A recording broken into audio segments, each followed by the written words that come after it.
Boyos, friends, everyone, today we will be answering an extremely important question that has come to the forefront in recent days.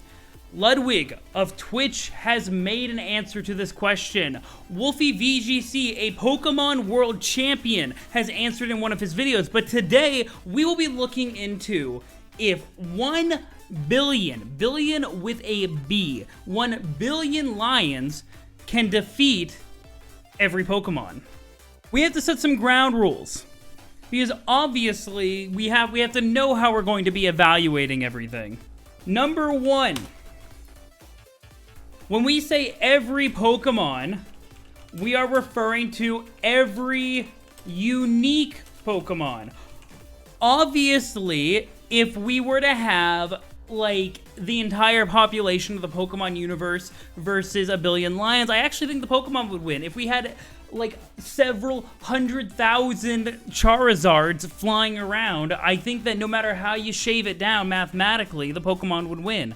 I think there's a golden ratio of lion to Pokemon that it can take, but that, like, if you blow it out like that, absolutely not. So we're saying 1 billion lions versus one of each Pokemon. Very important. Secondly, the source of truth will be the video games.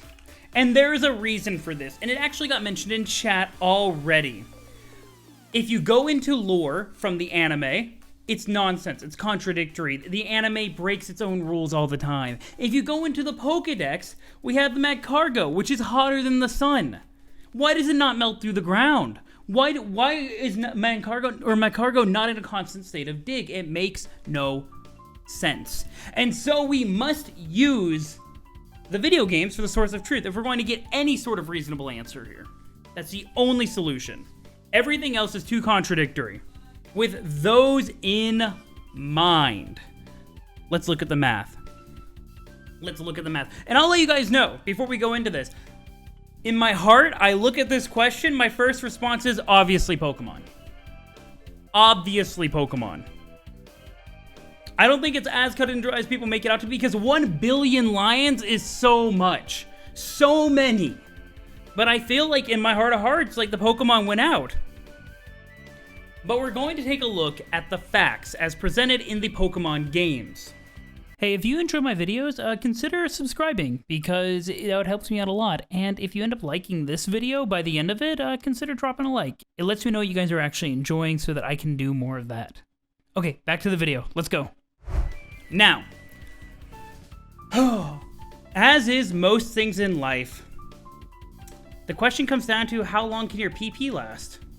And the answer is pretty long if you have like all the Pokemon. You have about 1,000 Pokemon. Wolfie VGC, a Pokemon champion himself, IRL, did a very interesting video on this. Let me pull up his channel real quick. And his conclusion that he came to was that the Pokemon win due to spread attacks, which I thought was a very interesting conclusion. I found it to be very convincing.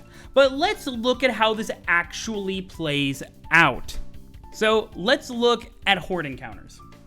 Because horde encounters are probably the closest thing to this scenario that happens in the games. It is where roughly 5 wild Pokemon will go and attack a single Pokemon, surrounding it and trying to do it like fight in a battle royale. This is the closest thing to this scenario that we can take. However, in this scenario, a Pokemon spread move such as Earthquake, such as Surf, they all work. If you have a level 100 Pokemon surf a bunch of level 1s, it will one-hit KO all 5 Pokemon. This would lead you to believe that a very strong Pokemon could use a spread move, such as Earthquake, such as Surf, such as a variety of moves, and knock out all of the lions. And I found this to be a very convincing argument. I found this to be very convincing. However, this is not the only kind of multi-Pokemon battle in the Pokemon games. We also have rotation battles. These are battles where you rotate the active Pokemon in the middle of combat. Now, in these battles, spread moves only hit one Pokemon. But we've seen that spread moves should hit multiple Pokemon in horde encounters. Therefore, we can come to the conclusion that in rotation battles, it is being limited to the one Pokemon due to trainer constraints. They are backing out the other two Pokemon out of range on the field, which implies that spread moves have a range limited to some subset or maybe even the entirety of the battlefield. They don't go on for infinity. I think that's a pretty reasonable take to begin with, but it's very important. There is range to spread moves. And then there's a third type of multi-Pokemon battle. Obviously, double battles. I don't think double battles really fit into this because everything that's interesting about double battles in this scenario, you can get in triple battles. Because there are Pokemon triple battles, which follow interesting rules where position matters. If you are on the left side of the field in a triple battle, you cannot normally hit a Pokemon on the right side of the field. The way that we reconcile these three types of encounters is that we say there is a range on the battlefield, as abstracted by the game, where a spread move can hit Pokemon. And then there is also a range, the opposite side of the field, where a spread move will not hit Pokemon. You can outrange them on the battlefield. This is interesting, because this implies that there are scenarios where your spread moves cannot hit every Pokemon. But let's go back to this horde encounter. We know it is possible to hit up to 5 Pokemon. It is possible to hit up to 5 Pokemon. So let's start doing the math. And you know what? Because let's format it as a horde battle. That seems the most reasonable thing. Let's go to Math Papa. Hashtag not sponsored. Though I do like this little icon up here. It's super cute. But let's go to Math Papa. And using the game logic, there are like roughly 900 Pokemon, but I'm going to round it up to 1,000.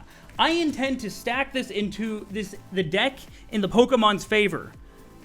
Mainly so I don't have to worry about actual too hard numbers in math.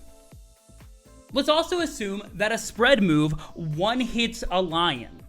We're not even taking the lion's HP into account. We're really putting everything that we can in the Pokemon's favor. Because the lions there's a billion lions. I mean, how much more do they need, really? There's a lot. So, 1,000 Pokemon. I think that's 100 off. They each have 4 moves that they can know at a given time. How many times can they use those moves? It varies from Pokemon to Pokemon, from move to move. The PP varies, an abstraction of their ability to manipulate reality.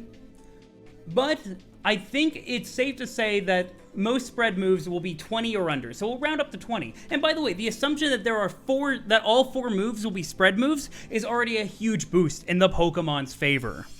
Can Lion's Flyer use range attacks? Tackle hits flying types.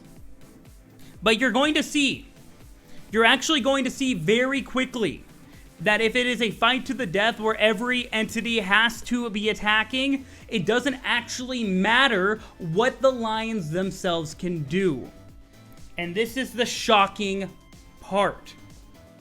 So we have the number of Pokemon on the battlefield. We have the number of moves that they know that's in their move pool. We have a rough estimate of the PP. Now, how many Pokemon can they hit? How many Pokemon can they hit with a spread move? We know at least 5 from horde battles. But you know what? I'm willing to give them the benefit of the doubt. Maybe the horde battle is only showing one side of the perspective. Like they're in front of it. What if there's another 5 behind them? What if there's another 5 behind them? So we'll say 10. They can hit 10 Pokemon with a spread move, which is already more than we've seen in the game. So I'm really, really giving it a go.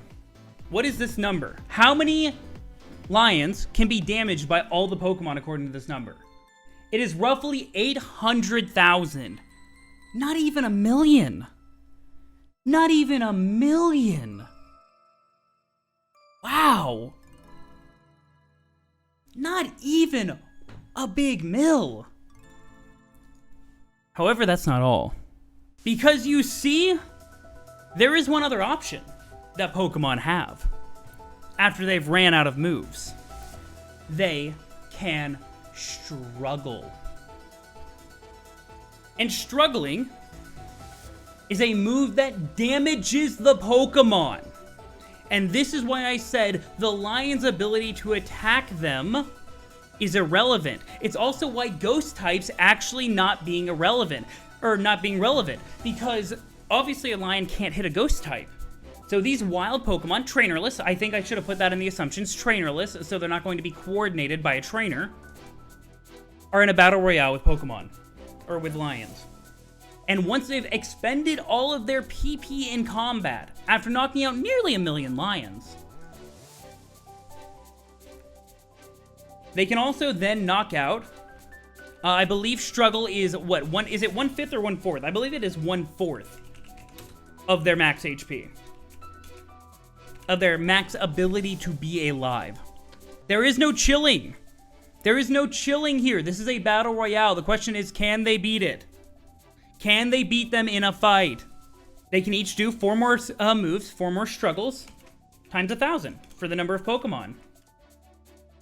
So they get another cool 4,000 Lions.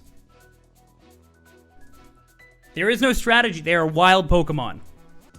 So you can see now how many Lions would be taken out before the Pokemon take themselves out, not even counting Lions attacking them. This is how it is. These are the facts. But you know what? Let's bump up the numbers. What if there's legendaries, right? And the legendaries actually follow these same rules, but let's even just bump up the numbers arbitrarily. Let's say instead of 10 Lions, they come from all 4 sides. You can take out 20 Lions. Okay? You now are hitting 1.6 million. Okay, we're making progress. But what if you could do 100 Lions? What if you could take out 100 Lions per move? Every Pokemon has that kind of power. You see 100 Lions, you do one thing, it's gone in 6 seconds. Okay, you take out 8 million Lions. What about 1,000? You take out 80 million Lions. Nowhere near a billion, even if we stack the deck in the Pokemon's favor, absolutely. They take themselves out. They struggle themselves to death. These are the facts. This is science. And it's unfortunate because I had faith in my Pokemon boys. 1 billion is just too large of a number. They exhaust themselves to death trying to fight these Lions. The Lions, they just gotta be there.